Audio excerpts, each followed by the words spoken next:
മഴ ശക്തമായതോടെ ആലപ്പുഴ ജില്ലയിലെ താഴ്ന്ന പ്രദേശങ്ങൾ വെള്ളത്തിൽ. രോഗികളും കുട്ടികളും അടക്കമുള്ളവരാണ് വീടിനകത്ത് വെള്ളക്കെട്ടിൽ കഴിയുന്നത്. എടത്വ തലവടിയിലും അമ്പലപ്പുഴയിലും ശക്തമായ കാറ്റിൽ വീടുകൾ തകർന്നു. ആലപ്പുഴ നഗരസഭയ്ക്കകത്തുള്ള വലിയ ചുടുകാടിന് സമീപത്തുള്ള ഒരു റോഡിലാണ് ഞാൻ നിൽക്കുന്നത്. ഈ റോഡിൽ ഇപ്പോൾ തന്നെ ഈ അർത്ഥത്തിൽ വലിയ വെള്ളമാണ് ഉണ്ടായിട്ടുള്ളത്. ഈ വെള്ളം ഇവിടെ കയറി 10 വീടുകൾ ഏതാണ്ട് വെള്ളത്തിലേക്ക് മാറുന്ന കാഴ്ച ഇവിടെ നിന്ന് കാണാൻ കഴിയുന്നു.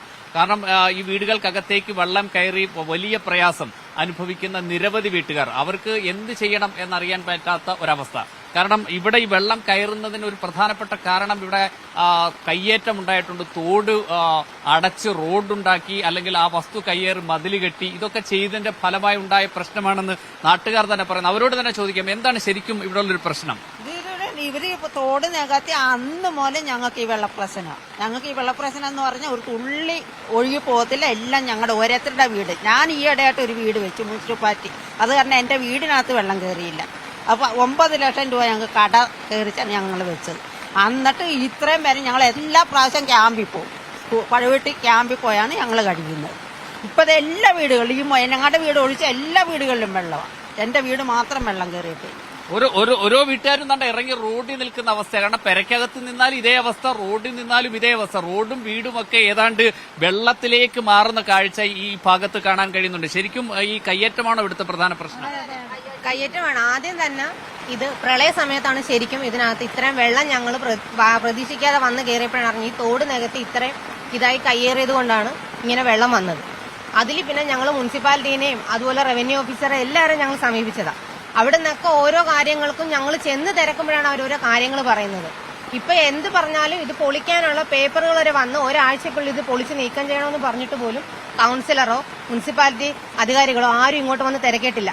പുള്ളി ഓരോ കാര്യങ്ങൾ ചെന്ന് ഈ കയ്യേറിയ പുള്ളി തന്നെ മുനിസിപ്പാലിറ്റി നേരിട്ടേന്ന് ഓരോ കാര്യങ്ങൾ അവരെ ബോധ്യപ്പെടുത്തുകയും അവര് പിന്നെ അത് കേട്ടോണ്ട് തിരിച്ചിങ്ങോട്ട് വരാതിരിക്കുകയും പിന്നെ നീട്ടി ലാസ്റ്റ് ഇത് ഇപ്പം ഞങ്ങൾ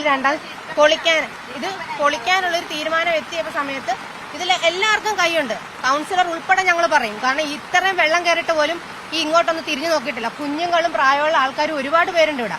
അസുഖമുള്ള ആൾക്കാരുണ്ട്, കാലൊക്കെ പൊട്ടിയളിഞ്ഞ ആൾക്കാർ വരുന്നുണ്ട്. അവരൊക്കെ വെളിയിൽ ഇറങ്ങണ്ടേ? ഇത്രയൊക്കെ വന്ന് ഞങ്ങൾ എന്ത് ചെയ്യാൻ ഇതിൽ കൂടുതൽ? ഇത്തവണ ക്യാമ്പിലേക്ക് ആരും വിളിച്ചില്ലേ? ക്യാമ്പിലേക്ക് വിളിച്ചാൽ പോത്തില്ലേ? ആരും വിളിച്ചിട്ടില്ല ഇതുവരെ. ക്യാമ്പിലേക്ക് വിളിച്ചിട്ടും ഇല്ല, പോകാനോട്ടോ ഉള്ള വഴിയില്ല. ഞങ്ങൾ അങ്ങോട്ട് പോകാൻ ആരെങ്കിലും ഒക്കെ. ചേച്ചിയുടെ വീടിന്റെ ഒരു അവസ്ഥ എന്താ? എന്റെ വീട്ടിൽ ഇതേ അമ്മയുണ്ട്, പ്രായമായ അമ്മയാണ്. താഴോട്ട് ഇറങ്ങി കാല് താഴെ വെക്കാൻ പറ്റാത്തത്, പെരക്കാത്തൊക്കെ വെള്ളമാണ്. ഒന്ന് നനഞ്ഞു കഴിഞ്ഞാൽ വിമ്മിഷ്ടവും പനിയൊക്കെ ആയിട്ട് ഞാൻ അമ്മേനെ എങ്ങോട്ടെങ്കിലും മാറ്റണമെന്നും പറഞ്ഞിരിക്കുക. പിന്നെ ചേരയും പാമ്പും എല്ലാം അതും ഓടി കയറുന്നത് പേടിച്ചിട്ട് നമുക്ക് ഇരിക്കാൻ പറ്റാത്ത അവസ്ഥ. ഈ വെള്ളമൊന്നും ഒഴുകിപ്പോകേണ്ട സൗകര്യം ഉണ്ടായിരുന്നെങ്കിൽ ഇത്രയും കുഴപ്പം വരത്തില്ലായിരുന്നു. ഇത് ഈ വെള്ളം തടഞ്ഞു വെച്ച ആ കാലം മുതൽ ഞങ്ങൾക്ക് ഇതാണ് അവസ്ഥ. ഇതാണ് വലിയ രൂക്ഷമായ പ്രതിസന്ധി ഓരോ സ്ഥലത്തും.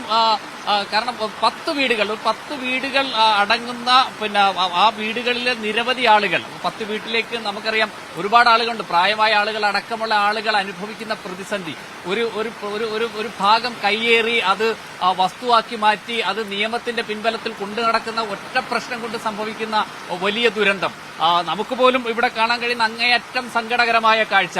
മുട്ടറ്റം എന്നൊന്നും പറയാൻ കഴിയില്ല. അതിനു മുകളിലേക്ക് വെള്ളം ഉയർന്നു നിൽക്കുന്ന ഒരവസ്ഥ, ആ അവസ്ഥയിലേക്ക് മാറുന്നു എന്നാണ്. കാരണം മഴ ഇങ്ങനെ ശക്തിപ്പെടുന്നതോടുകൂടി ഈ പ്രദേശത്തിന്റെ അവസ്ഥ എന്താകും എന്നൊരാശങ്കയുണ്ട്. കാരണം ഇവരെ ആ ക്യാമ്പിലേക്ക് മാറ്റുന്നത് അടക്കമുള്ള കാര്യങ്ങൾ ആലോചിക്കേണ്ട ബന്ധപ്പെട്ടവർ ആരും തന്നെ ഇവിടേക്ക് വന്നില്ല എന്നൊരു പ്രശ്നമാണ് അവർ ഉയർത്തുന്നത്. അതുകൊണ്ട് തന്നെ ഈ പ്രതിസന്ധിക്ക് പരിഹാരം കാണുന്നതിന് വേണ്ടിയിട്ട് അവരിപ്പോൾ റോഡിൽ നിൽക്കുന്ന ഒരു കാഴ്ചയാണ് നമുക്കിവിടെ നിന്ന് കാണാൻ കഴിയുന്നത്. ഫൈസൽ നിൽക്കുന്നതിനൊപ്പം ഷൈജു, മീഡിയ 1 ആലപ്പുഴ. എണ്ണിപ്പറയും ഓരോ വോട്ടും. June 4 media 1-നൊപ്പം.